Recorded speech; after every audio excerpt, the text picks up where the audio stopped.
한 절씩 교독하겠습니다.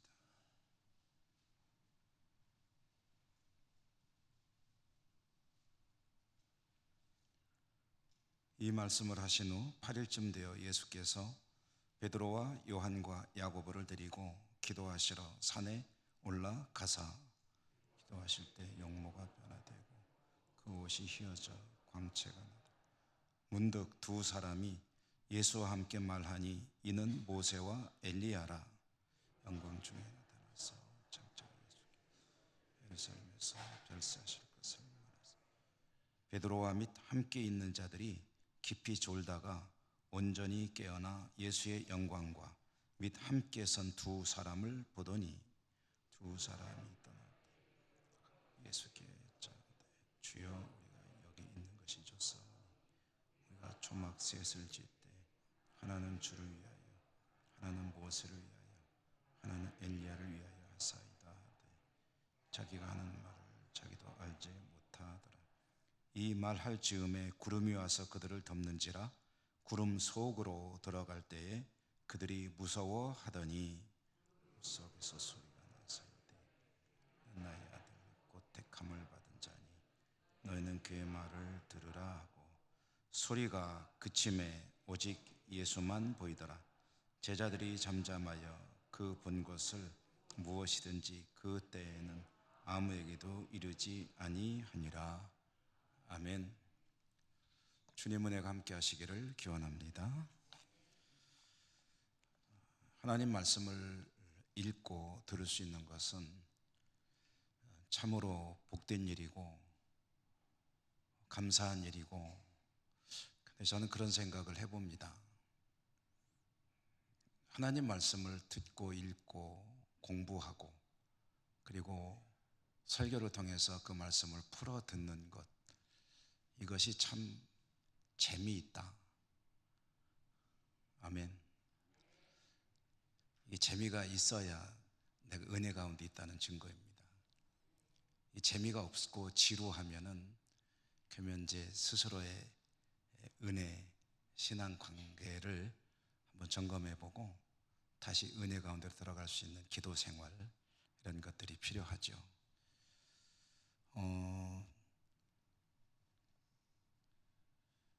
오늘 이제 수요일 변화산에서라는 제목으로 말씀을 듣겠는데요. 오병이어 기적 이후에 예수님은 제자들에게 나를 누구라고 생각하느냐 라고 질문을 했습니다. 베드로가 제자들을 대표해서 대답했죠. 하나님의 그리스도이십니다. 이것은 하나님께서 보내신 메시아이십니다. 그런 의미의 대답을 했습니다. 이것은 신앙 고백이었습니다. 주님이 기다리던 그런 대답이었다는 거죠. 이 제자들의 신앙 상태를 알 수 있는 대답이 나온 이후에 주님께서 제자들에게 하신 이야기는 순한 예고였습니다. 이제 힘든 일에 대해서 얘기해도 되겠구나 라고 생각하신 거죠. 제자들이 나에 대해서 그런 신앙을 가졌다면 이제부터는 내가 어떻게 될 것인지를 들려주어도 되겠다라는 생각을 하신 것입니다. 주님은 자신이 예루살렘에 가서 대제사장과 장로들, 서기관들에게 고난을 받고 이제 죽게 될 것이다 라는 앞날의 일에 대한 예고를 하셨습니다. 그러면서 또 하신 말씀이 오늘 우리가 읽은 말씀 바로 앞에 나오는 이야기인데요. 여기 서 있는 사람 중에, 여기 서 있는 사람은 제자들을 말하는 거겠죠. 여기 서 있는 사람 중에 죽기 전에 하나님의 나라를 볼 자들도 있느니라 라고 말씀하셨습니다. 여기 있는 사람들 중에 뭐 다 같이 죽지는 않겠죠. 언젠가 각자가 죽게 될 터인데 죽기 전에 하나님의 나라를 볼 자들도 있다라고 말씀을 하신 거고요. 이 말씀이 초대교회 때 성도들에게는 어떻게 이해가 됐냐면, 내가 죽기 전에, 이 세대가 끝나기 전에 주님이 재림하신다 라는 말씀으로 이해를 했습니다. 이 다시 오실 주님에 대한 믿음과 기대는 그들이 혹독한 핍박 가운데서도 자신들의 신앙을 지켜나갈 수 있는 가장 큰 원동력이 됐습니다. 그렇지 않습니까?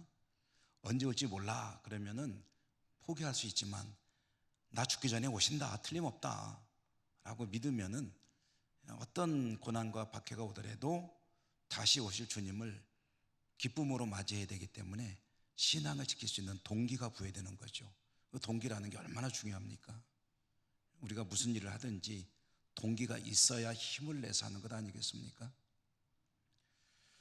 그런데 이제 문제는 시간이 흘러가도 주님이 안 오시는 거였죠. 초대교회 때 1세대 성도들이 다 생을 마감하는데도 주님은 안 오셨고 지금까지 안 오셨잖아요.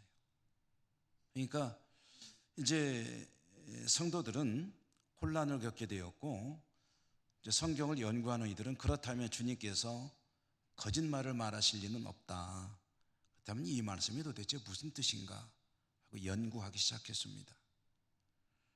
그러니까 처음에는 내가 죽기 전에 주님 재림하신다라고 받았던 이 말씀이 그렇지 않다면 무슨 뜻인가 라고 보니까 의외로 단순한 말씀입니다. 여기 있는 자들 중에 죽기 전에 하나님의 나라를 볼 자가 있느니라. 이것은 제자들 가운데 하나님의 나라를 경험하는 사람이 있게 될 것이다 라는, 어찌 보면 너무나도 단순한 그런 말씀인 것이죠. 그리고 그 사건은 사실은 바로 일어났습니다. 여기 있는 사람들, 제자들 중에 하나님의 나라를 본 사람들이 즉시 있게 됐다는 거죠. 그 하나님 나라를 본 사건이 뭐냐 하면은 변화산 사건이었습니다. 변화산 사건에 대해서는 산상변모주일이라고 하는 교회 달력상의 절기가 있기 때문에 제가 항상 이 본문으로 말씀을 전하는 것은 아니지만 자주 말씀을 했던 같은 내용의 본문이기도 합니다. 오늘도 이 말씀을 다루는데 그래도 하나님 말씀은 읽을 때마다 또 새로운 은혜를 주시기 때문에 오늘 여러분들에게도 또 다른 은혜가 있기를 기원하는 마음입니다. 주님께서 제자 세 사람을 데리고 산에 오르셨다는 거죠. 우리가 흔히 부르는 변화산이라는 이 산, 이 산은 어떤 산일까 하고 보통 궁금해 하는데요. 이 산은 이제 이 가이사랴 빌립보 인근에 있는 헐몬산으로 지금은 추정을 하고 있습니다. 주님께서 이 산으로 올라가셨는데 왜 올라가셨느냐? 기도하러 올라가셨다. 그런데 제자 세 사람을 데리고 가셨다. 베드로와 야고보와 요한. 여러분, 그 주님의 12제자가 있잖아요. 12제자가 있는데 이 12제자는 다 똑같은 제자는 아니었습니다. 이것은 주님이 차별하는 게 아니고 주님을 따르는 공동체 가운데도 좀 더 주님이 중점적으로 양육하는 이들이 있었고 좀 덜한 이들이 있었다. 그런 차원에서 이해를 하시면 되겠습니다. 교회도 여러 직분이 있잖아요. 그러니까 공동체에는 다양한 직분들이 있는 겁니다. 그 중에 가장 측근에서 주님과 가장 많이 활동을 했던 세 사람의 제자가 베드로와 야고보와 요한이었다. 이 세 사람만 데리고 다니는 경우가 여러 차례 성경에 나오죠. 변화산에 올라갈 때도 이 세 사람을 데리고 주님께서 가셨는데요. 산에 올라가서 주님께서 기도하실 때 오늘 성경에 보면 놀라운 일이 벌어졌다는 거죠. 벌어진 일이 무엇이었습니까? 주님의 용모가 변했다. 용모가 변했다는 것은 외모가 변했다는 뜻입니다. 얼굴이 변했다는 거죠. 그리고 옷이 휘어져서 광채가 났다, 빛이 났다는 겁니다. 그런 가운데 두 사람이 주님 곁에 나타났습니다. 그 두 사람은 모세와 엘리야였다. 그 그들이 나타나서 주님과 대화를 하는데 대화의 주제가 뭐냐면 예수님이 별세하신다는 것에 대한 이야기였습니다. 죽는다는 거죠. 주님은 이제 곧 죽는다. 그 이야기를 주님과 두 사람이 함께 나누고 있었다. 베드로를 비롯한 제자들, 따라간 사람들은 이 상황이 벌어지고 있을 때 깊이 잠들어 있었다고 합니다. 그러니까 굉장히 피곤했던 모양이에요. 그냥 눈을 감고 졸고 있었다는 거죠. 깊이 잠들었다고 하는데 그렇다고 거기서 아예 맘먹고 잠자지는 않지 않았겠습니까? 그러니까 아주 그냥 피곤을 이기지 못해서 정신을 못 차리고 있었다. 그 정도로 이해하면 될 것 같습니다. 그러다가 그들이 잠에서 깨어나게 되는데 잠에서 깨어서 본 광경이 뭐냐면 바로 예수님, 주님의 외모가 변하고 옷이 휘어져 광채가 나고 두 사람이 나타났는데 모세와 엘리야라는 것을 그들은 스스로 저절로 알게 됩니다. 그리고 대화를 하는 것을 이제 그 광경을 목격하게 되어 있죠. 그때 그들에게 가장 인상 깊었던 것은 뭐겠습니까? 변하신 주님의 모습이죠. 여러분, 그 주님의 용모가 변했다고 하는데 어떻게 변했을까요?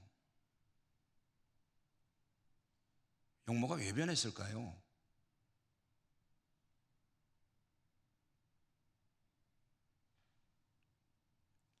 주님의 용모가 변했다는 사실이 가지는 의미, 그것은 주님의 외모가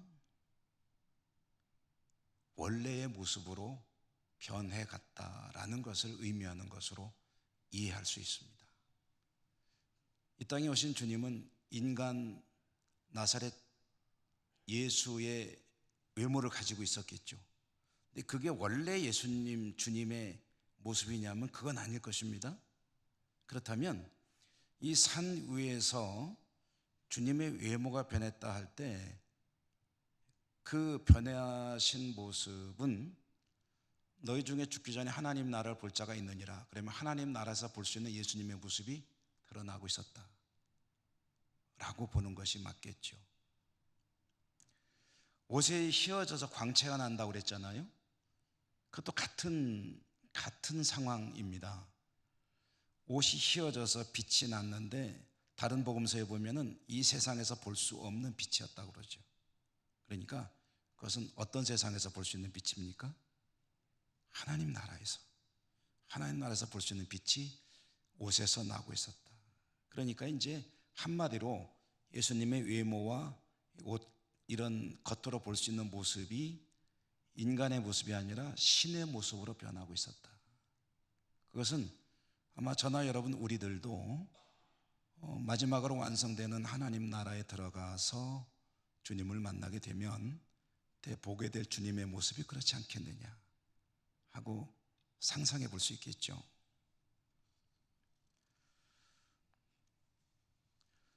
이렇게 주님이 하나님으로서의 자신의 모습으로 변했을 때 그 광경을 제자들이 졸고 있다가 깊이 졸고 있다가 눈을 번쩍 뜨면서 그걸 보게 된 것입니다. 목격한 거죠. 참으로 영광스러운 장면이 아닐 수가 없습니다. 주님께서 하신 말씀이 이루어진 거죠. 죽기 전에 하나님의 나라를 볼 사람들이 지금 여기 있는 사람들 가운데 있을 것이다 라는 그 말씀은 오래 걸리지 않았습니다. 이것은 그리고 재림에 대한 이야기가 아니었습니다. 살아있는 동안에 하나님의 나라를 경험할 사람들이 있다. 그리고 당장 제자들이 그 하나님의 나라를 경험한 것이죠.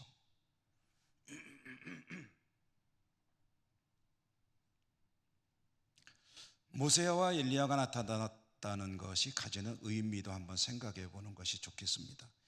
우선 여러분, 엘리야가 나타났다 하면은 주님이 계시고 엘리야가 있지 않습니까? 이것은 당장 바로 앞에 나오는 어떤 사건에 대해서 이 광경을 통해서 입증하는 바가 있습니다. 뭐냐면 주님께서 제자들에게 물으셨죠. 사람들이 나를 누구라고 하디? 그랬더니 어떤 사람은 누구라고요? 세례 요한이라고도 하고 죽은 세례 요한이 살아났다고 합니다. 어떤 이들은 엘리야라고도 하고 어떤 이들은 선지자라고도 합니다. 그런데 적어도 여기서 주님이 계시고 엘리야가 같이 서 있다는 얘기는 주님은 엘리야가 아니라는 거죠. 엘리야가 아닙니다. 엘리야는 유대인들이 생각하는 메시아의 유력한 모델 중에 한 사람입니다. 메시아가 오시면 엘리야와 같은 그런 사람이 올 것이다 라고 유대인들은 기대를 하고 있었습니다. 그런데 메시아는 엘리야가 아니라는 거죠. 엘리야가 가지는 모습 중에 어떤 것들은 주님에게서 드러날 수도 있겠죠. 하지만 주님과 엘리야는 차원이 다른 존재입니다. 모세가 나타난 것은 어떤 의미일까요? 모세는 이스라엘의 건국의 아버지로 추앙받는 사람이고, 그리고 위대한 그런 지도자이지만 성경 속에서 평가하는 모세의 진정한 정체성은 뭐냐면 선지자입니다. 모세도 선지자예요. 그러니까 모세와 엘리야는 위대한 선지자들이고, 이 선지자들이 이곳에 나타나서 예수님과 대화도 하시면서 그가 별세하실 것을 이야기한다는 것은 선지자들이 오랫동안 얘기해 온 그 메시아가 오신 것이 틀림없고, 그리고 앞으로 어떻게 되실 것인지에 대해서도 이 선지자들을 통해서 예고하는 장면이다 라고 볼 수가 있을 것입니다. 그러니까 주님의 앞날에 대해서 이 하나님 나라의 모습을 보는 제자들이 또 한 번 확인하게 됐는데, 그 이야기는 방금 전에 들었습니다. 순환예고했다고 그랬잖아요. 순환예고하면서 들은 이야기를 이렇게 놀라운 광경을 통해서 제자들은 또 한 번 확인하게 된 것입니다.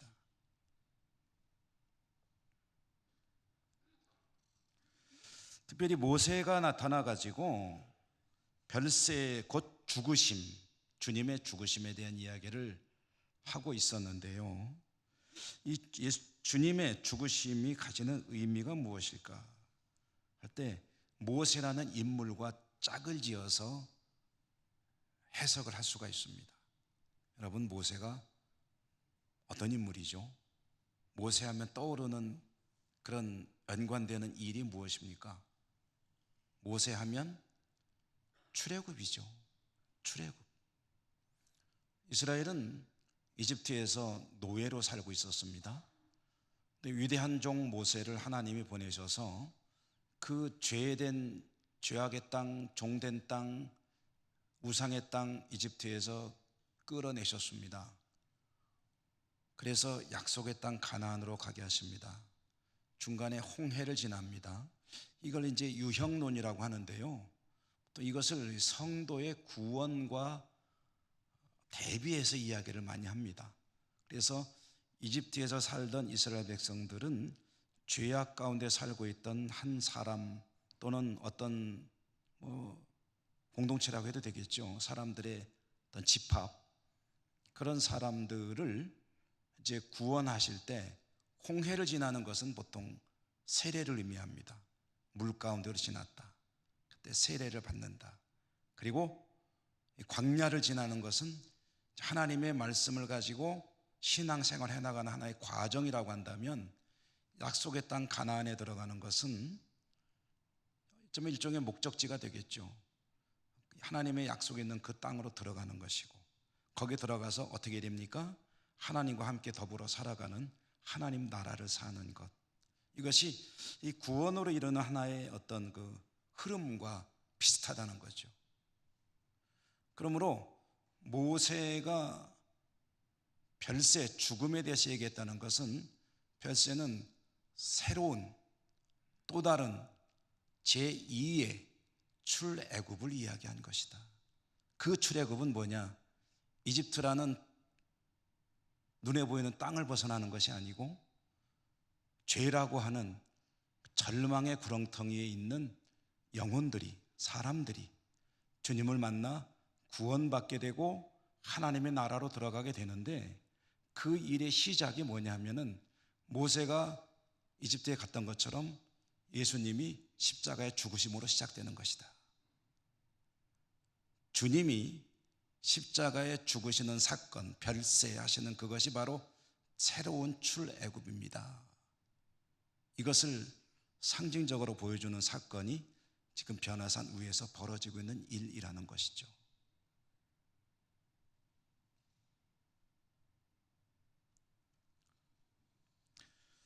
이렇게 주님과 두 사람이 대화를 하고 있던 중에 이제 모세와 엘리야가 떠나려고 합니다.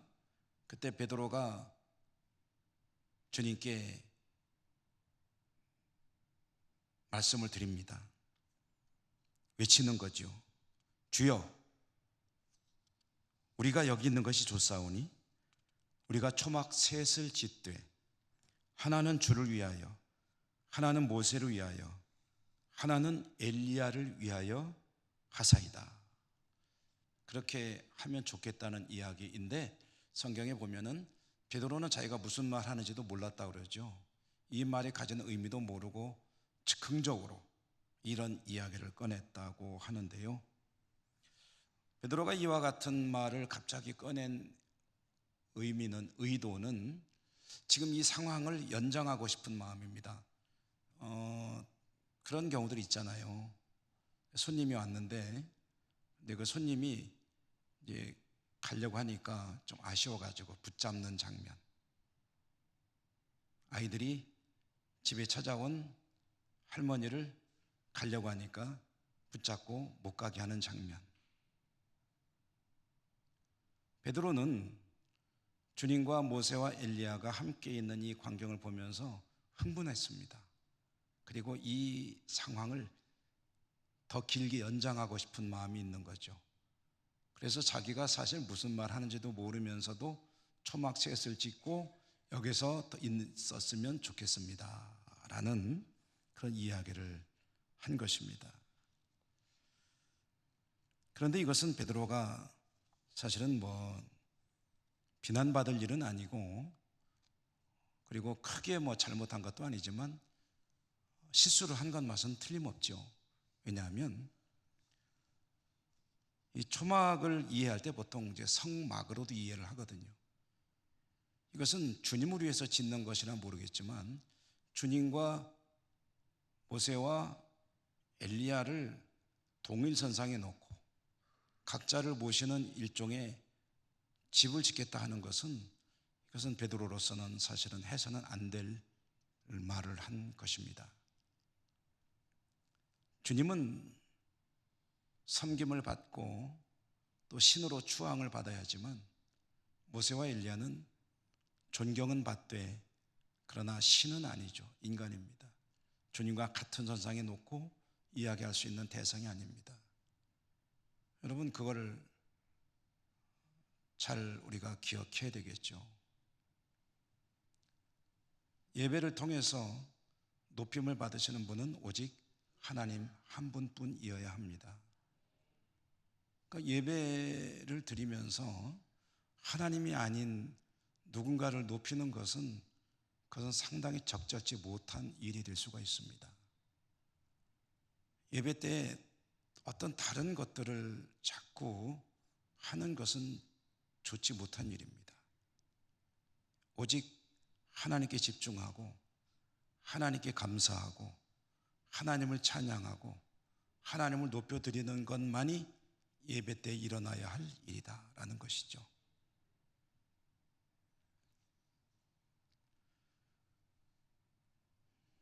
이렇게 베드로가 엉뚱한 소리를 하고 있을 때 하나님이 대답을 해주셨습니다. 어떻게 대답해 주셨느냐? 구름이 덮였습니다. 구름이 덮이는 것은 구약 성경에서 보면 하나님께서 임재하시는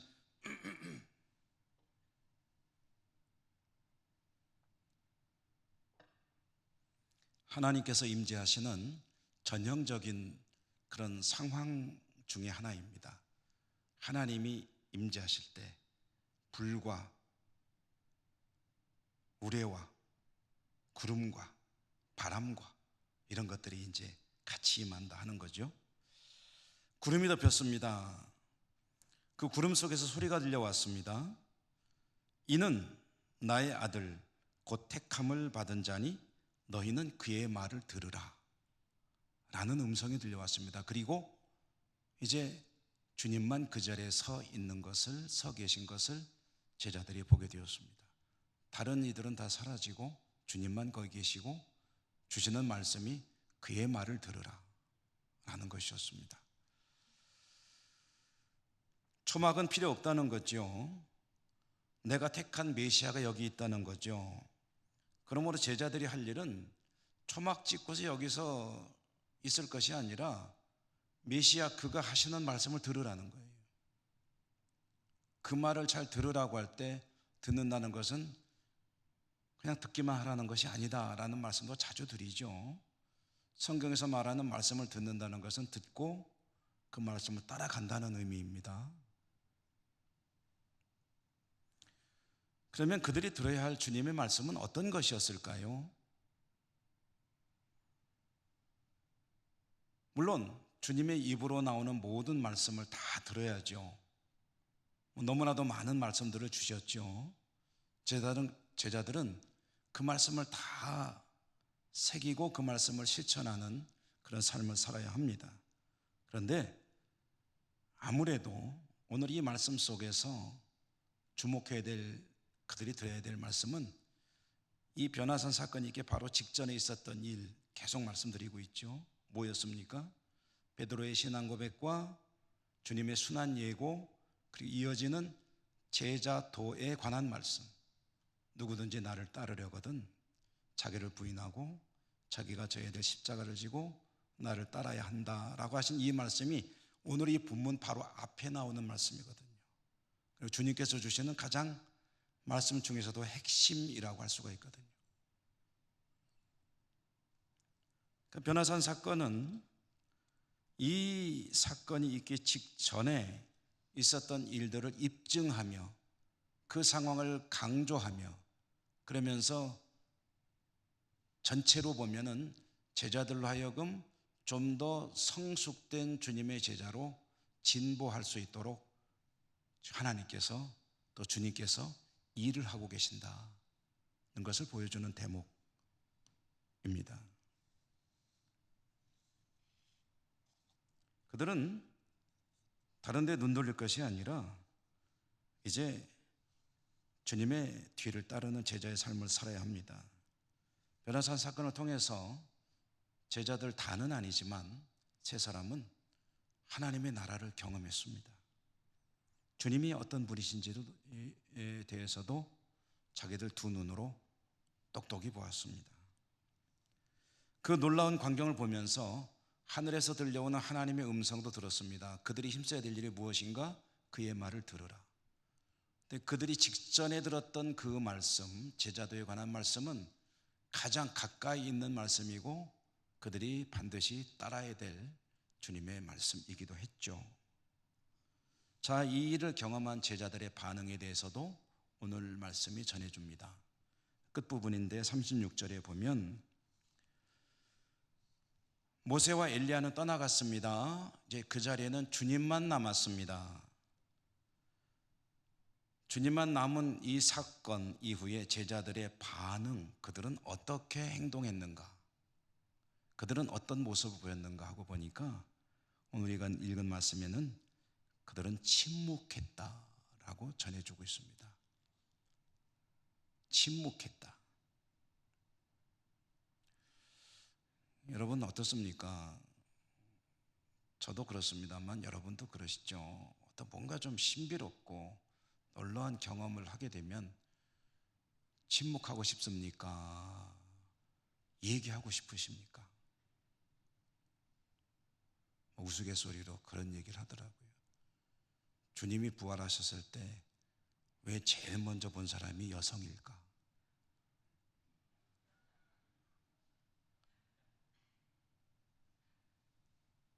왜 남자가 아니고 여성이었을까?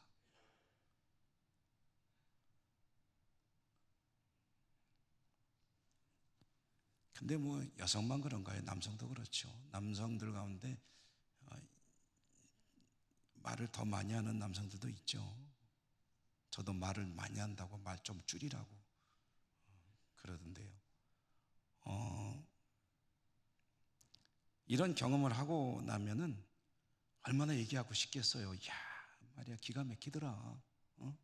주님이 딱 변하는데, 야, 인간의 모습이 어떻게 그럴 수가 있지?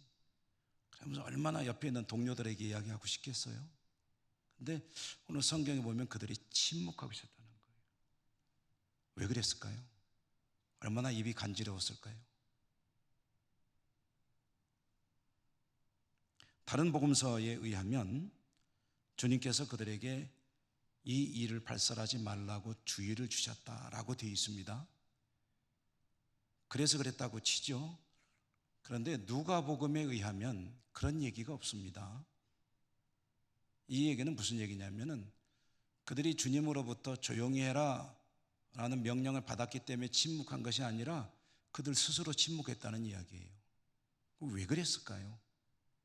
이런 얘기는 하지 말라고 아무리 입단속을 해도 어딘가 가서 너만 알고 있어 하고 얘기할 텐데, 근데 왜 그들은 침묵하고 있었을까요?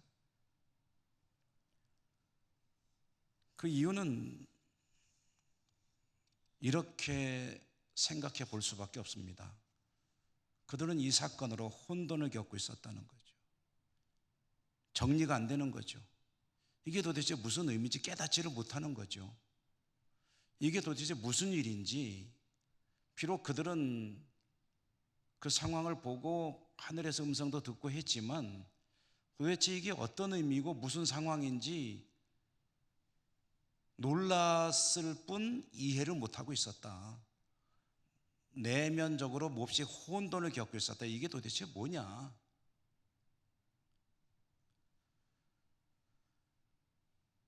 그렇기 때문에 그들은 침묵했다는 것으로 이 대목을 이해를 합니다.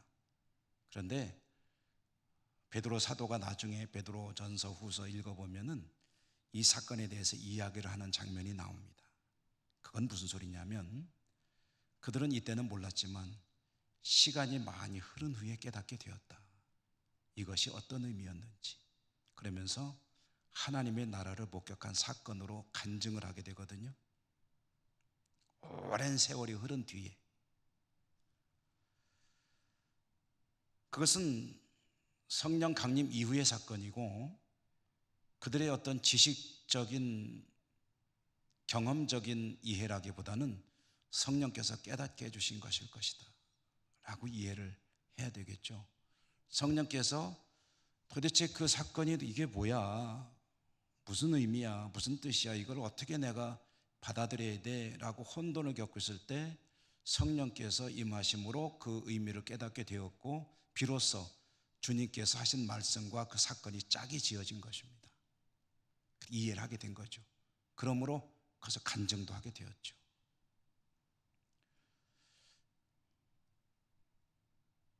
결국 성령께서 오셔야 모든 것을 깨닫게 됩니다. 성령께서 알게 해주셔야 우리는 놀라운 것들, 성경의 비밀들도 알 수가 있습니다. 사실 그렇잖아요. 성령으로 아니하고는 그리스도를 주라고 부르시는 사람은 없습니다.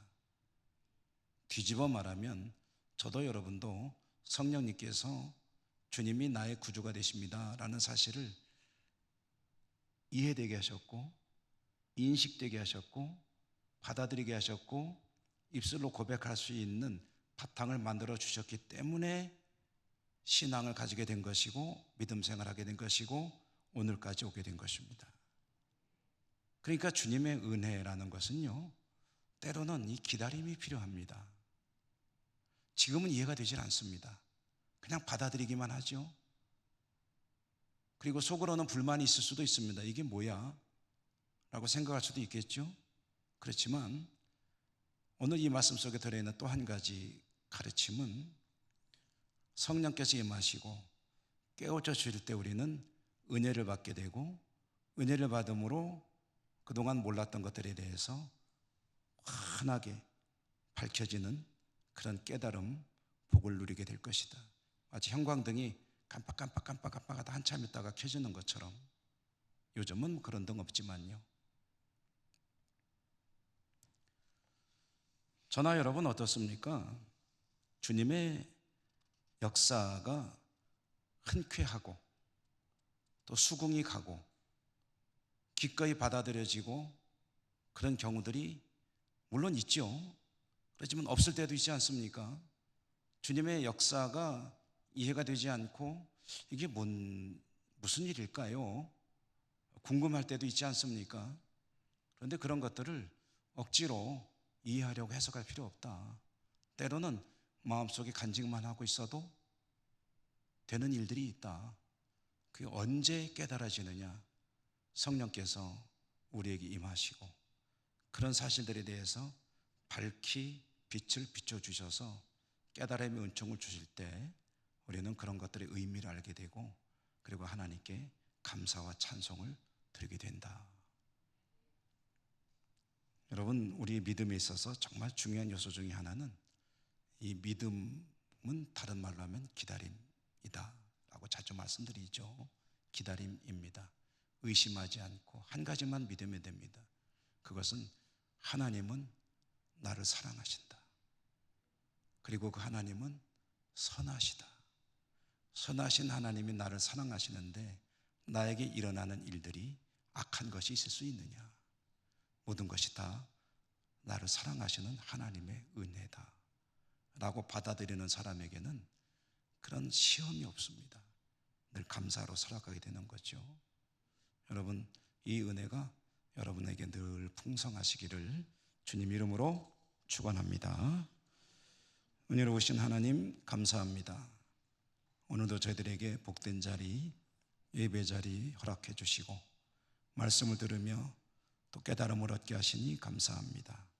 더 힘써 말씀을 대하고 말씀 따라 순종하는 삶으로 하나님께 영광 돌리는 저희 모두가 되게 하여 주옵소서. 예수님 이름으로 감사하고 기도드립니다. 아멘.